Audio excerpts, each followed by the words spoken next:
June. As in the month of June. Ay, ganun. Sa ano kami, Laguna. Pasita. Oh, really? Is that close to Los Baños? Malapit kami sa Manila. Ay, Manila na. Kailangan kita. Kaya ako pumunta rin. Kasi marami kaming retreats. Kita. Oh, saan? Kasi yung teacher namin, Filipino rin. Oh, teacher ka ba? Yeah. Sa Zen. Oo nga. Tagal kami nagawa ng Oh, 2008.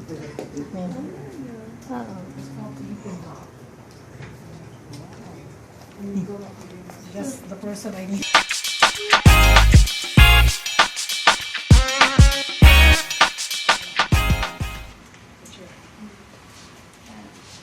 And I'm from the Philippines. She's also from the Philippines. Yeah. What's your name again? Helen. Helen. Yeah. So if you hear us talking, that's the Filipino language. So the title of today's talk is Embracing the Whole, Raw and Cooked. Initially, I did not know of a title because this is the first time I gave a talk about raw and cooked food. About when I was in high school, about 4th year, and then I went to the city in the Philippines, in Manila. I attended a dinner talk, just like today, and it's about vegetarianism. And at that time, I had angina. So sometimes I will feel pain in my heart, and it's difficult to breathe. And we went to the specialist, the heart specialist, and what he told me was, you just have to play outside. It's normal for teenagers like you. And so he said it's gonna be gone. To me, that's questionable because if I have difficulty breathing, to me there's something there that I should know about. And so what I did was, because I attended a dinner talk and it's a vegetarian talk, and we had a vegetarian meal. The vegetarian meal was really bland. But at that point, I looked at these people attending, and they're talking about health, and I said, that's what I need, And maybe the vegetables can heal my my pains, my heart pains. And so I became a vegetarian. And actually, I did it for 29 years. And what happened was, during the 29 years, when I don't eat garlic or onion, it was kind of a part of my yogic tradition that I went into. I joined a yoga and meditation group, where it's called the sentient diet, and we're not allowed to eat garlic and onion. All right? And so whenever I visit friends and family, I barely have anything to eat.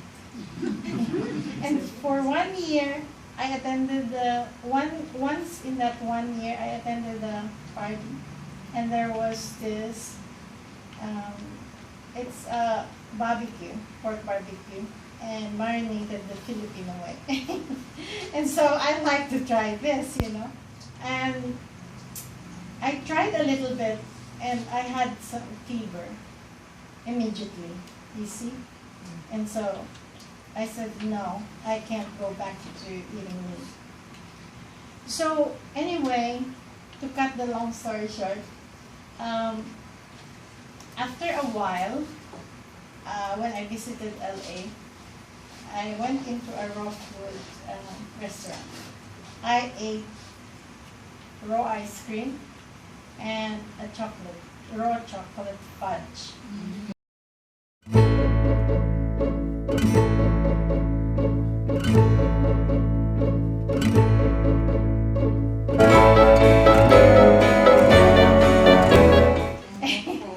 And that to me is like, wow, I didn't know that fruits and chocolate, raw chocolate can be this delicious. And immediately, of course, I said, I'm gonna change my diet. This can be, better. This can be better than the cooked vegetarian. Oh no, but before that, I turned into cooked vegan because I was in, I was invited to a vegan gathering, just like this. Isn't it like a pattern, And so, because I like to learn about health, I went there, and what was being served was like banana ice cream without anything. And to me, it's like, wow, banana ice cream. It was good, but for me, it wasn't that good, It was normal, but during that time, they showed us this film where a doctor is operating on the heart of a patient. That artery was open, and there was this solidified fat, being taken. And I said, oh my God, that is scary. And so I said, no, I'm not going to be vegetarian anymore. I'm going to be vegan, But I just decided these things because of what I saw. And of course, the motivation is fear. I feared having a disease. Do you fear disease? It's not the disease per se, but what happens to you, like suffering and not being able to go to work, and the pity from family and friends saying them like, So after that, I then went into the raw food diet because I was searching in the internet. I was looking for something else, a bit higher. I always want to go higher and higher and higher, And I saw this raw foodists. Their face lights up, it's like their face is glowing, at least for me. How I figured this out in my mind. No. So, do you have raw food friends? No, all right. Because the face was shining, and then they talk about how tasty the food is, and I tasted it, and I know it's tasty, So, so then I said, I'm gonna be a raw foodist, and I did. And when I became a raw foodist, it was very difficult because I didn't have food processors and blenders, and they use high-powered blenders. And food processors like cuisine are the high-powered ones, and they're very expensive, you see. So what I did was dry the raw food under the sun, and my neighbors would see me and they said, what are you doing? But anyway, to cut the long story short, I then found a man in the internet doing, oh no, hang on, I visited the Philippines and I saw my dad. He had prostate cancer, but then when I visited, he looked like 10 years younger. And I said, what are you doing? I thought you had cancer. He said, I healed myself. He said, I became a fruitarian. I just eat fruits. And so I can't believe that. And so I said, I'm going to be a fruitarian. I headed and stuff like that. I feel like I'm in between nauseated and light. That's a difficult feeling if you're kind of working, And so I said, I'm going back to raw food. So I did go back to Roca, and that's when I was diagnosed with fourth stage cancer. And that was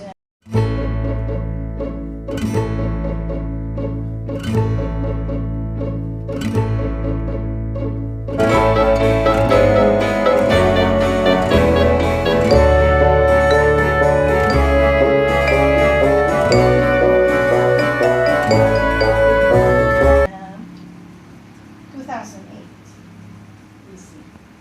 And I was like, I was meditating, I was glowing with bliss. I mean, and I'm eating this raw food that is like, and I said, something must be wrong.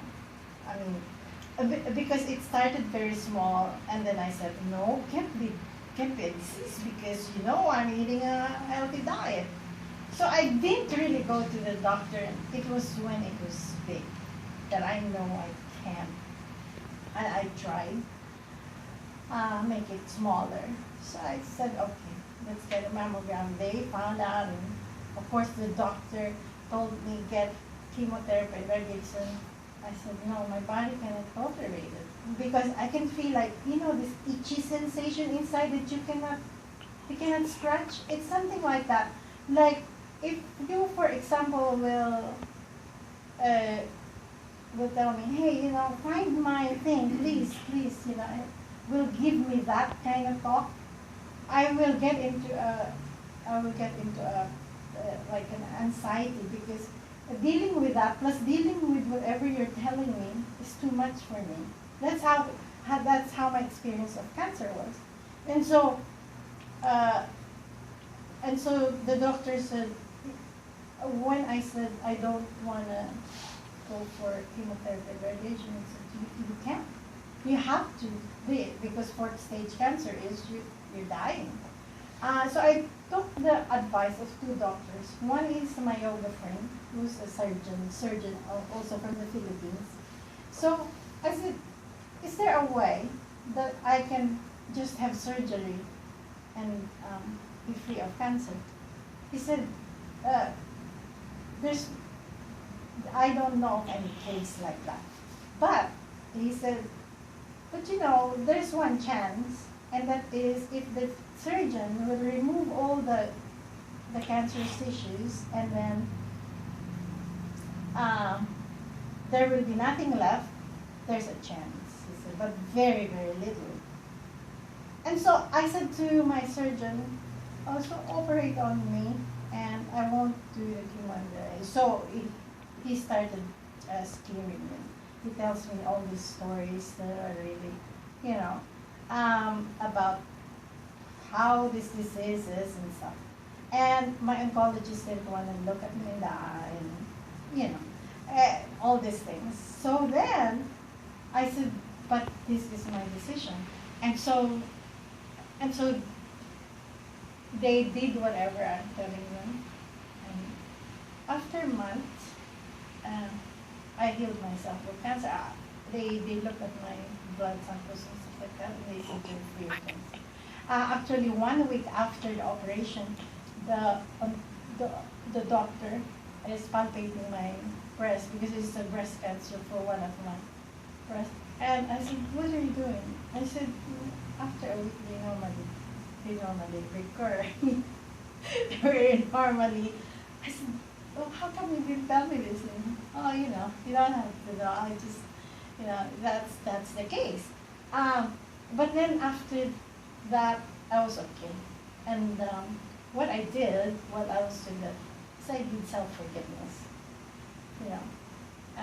And so I realized that it was partly food, but it's not everything about food. It was my mind.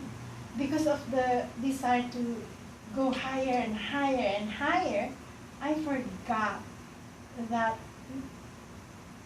that is getting me to a point where I'm not here. I'm always there somewhere. You know what I mean?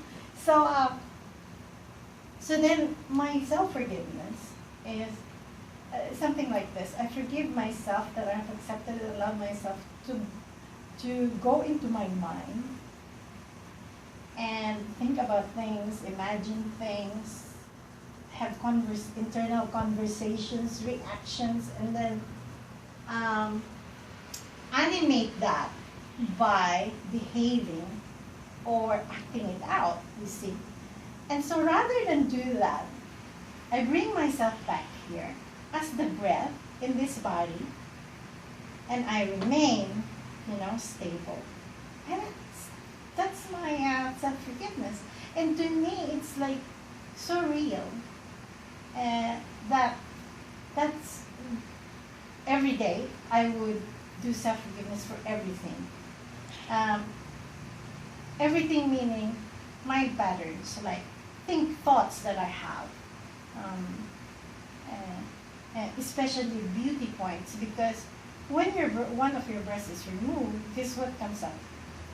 Your feminine identity comes up. So then, what's a breast? Then you will have to ask yourself these things. All right, it's not the breast that's making you a woman. It is who you are and your expression. And so then you do another self-forgiveness. I forgive myself that I've accepted and allowed myself to have an idea that a woman has to have two breasts,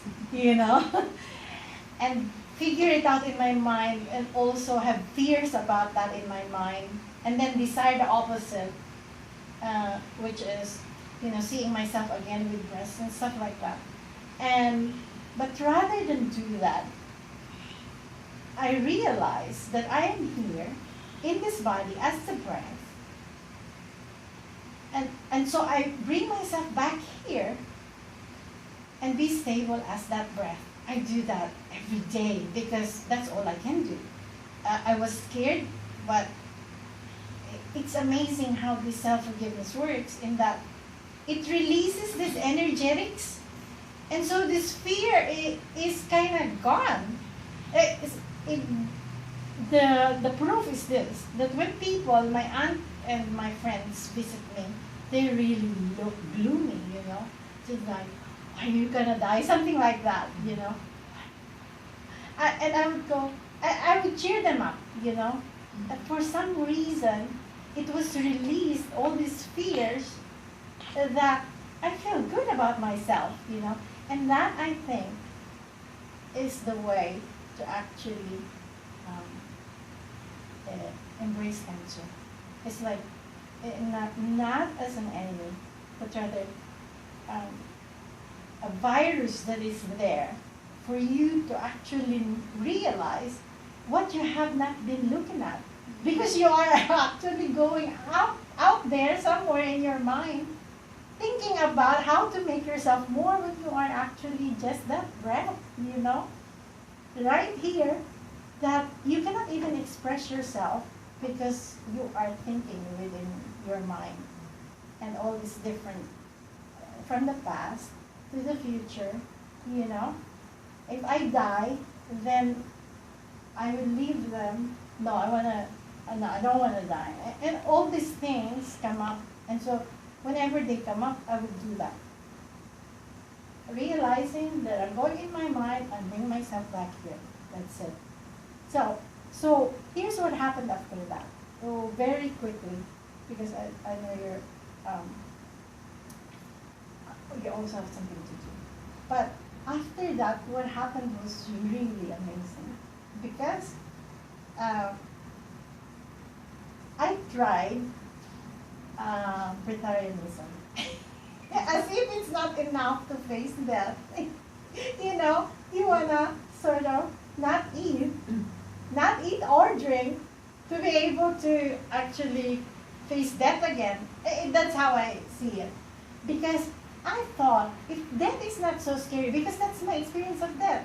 At that point, it wasn't scary. I have self-forgiveness, and I can always forgive myself for anything. And if I die or not die, I always have self-forgiveness, And no matter if someone is there or someone is not there, I'm okay. So what happened was, in YouTube, I again saw this guy. This guy is a fitness instructor. You wouldn't believe it. But he is, in fact, teaching other people like fitness, and he runs like a puma, this animal. I said, how can this guy, this is black, and how can this guy do this? this? Where is the energy coming from? I said, I gotta try this, because you know what? I tried everything else. And if I got sick from eating healthy food, maybe it's not about eating. Maybe it's about not eating. Well, this is how the mind goes. It goes from positive to negative, or negative to positive to negative. It just go like that. Anyway, I did try it. Within about 5 to 6 months, I was able to wean myself off food for 3.5 days. After 5.5 months, I think I was able to not eat and drink for 3.5 days continuously. You know, I was working then. So, but this is the thing that amazes me, is that I only have 2 hours of sleep. After 2 hours of sleep, I cannot sleep anymore. My body is like awake and alive. I'm not eating. Now, but the first day, I was like dying. Literally, I want to lie down and just go in the coffin and really die. But the second day, my body was actually adapting to not eating and drinking. It's kind of in the middle on the second day. On the third day, it was singing. Like, you know, everything looks good. I mean,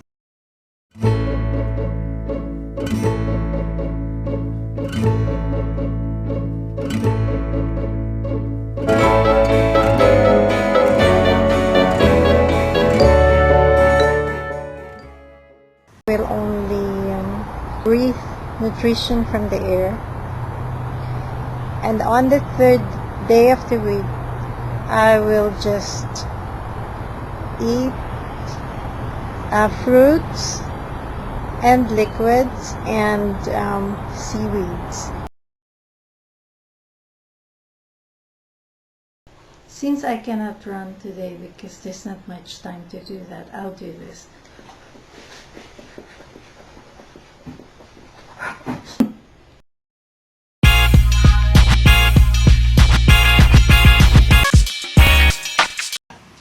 for me, so my social life will suffer.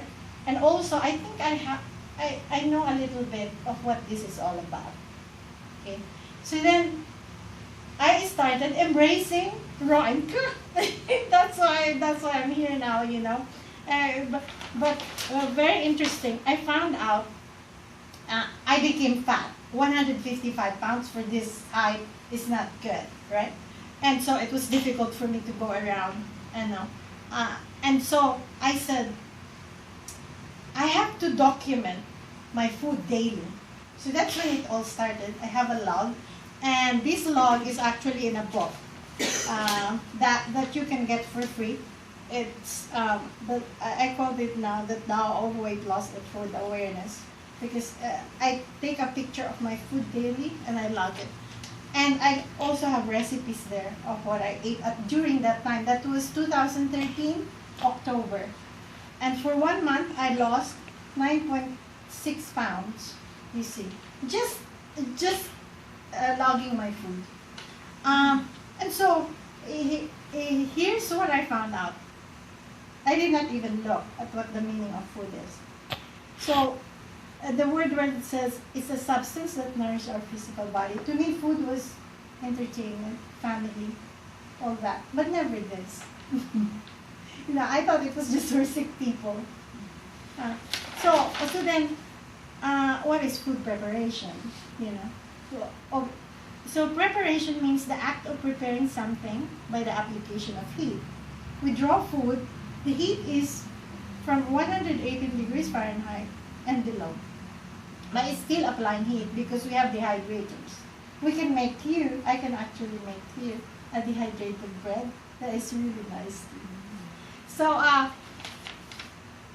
because part of the things that I will tell you today is how to prepare meals customized to your body's needs.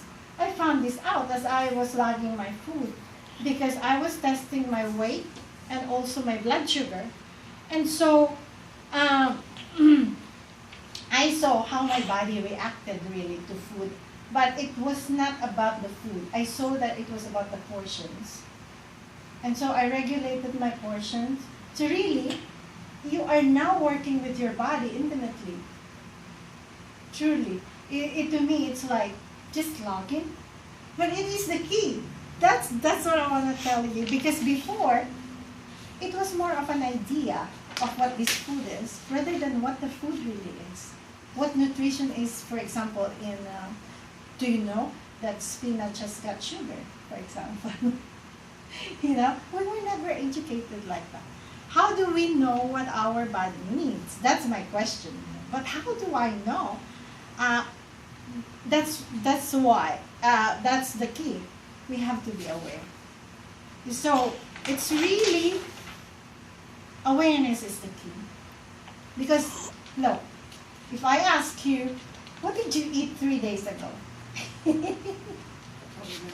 I won't even remember, like, before what I ate this morning, you know? That tells you that we're not even aware. But if I ask you, but is banana good or bad, you will say it's bad, correct? Because you heard it somewhere. I heard it somewhere. And that's, so I took my weight every day, and I love my food like this. So, daily. And then, of course, now I give cooking classes, and I tell them about nutrition. And it was difficult because people are into even breakfast, lunch, and dinner. I mean, why do we have such things? Come to think of it. It's like we never question these things. But isn't it about what I found out that is very interesting? Is that when I test my blood sugar, is that when it goes low, that's when I should eat. I just realized that when I was maybe six months after this breaking my finger. I'm saying, wait, hang on a minute. Well, then we should just eat when the blood sugar is low. Why? Because when we were young, when we were children, they gave us the breast milk. For what reason? For sugar. Really? Truly. So, really, it is about when you should eat. But who will tell you that? No one. I just found it out. To me, those kind of things are very interesting. And so, here I prick my finger, and then it comes out as a number. So, I realized the body has physical requirements.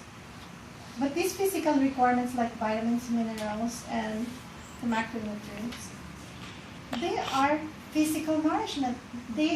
But you know what we use it for? For mind nourishment. Because we use so much of our mind in thinking and worrying about things in the future and in the past, that we misuse the nourishment we give the body. The physical nourishment becomes, so the mind feeds on the body. So that's what I realized, that together with the food that I eat, I have to release the thoughts that I have and the reactions that I have.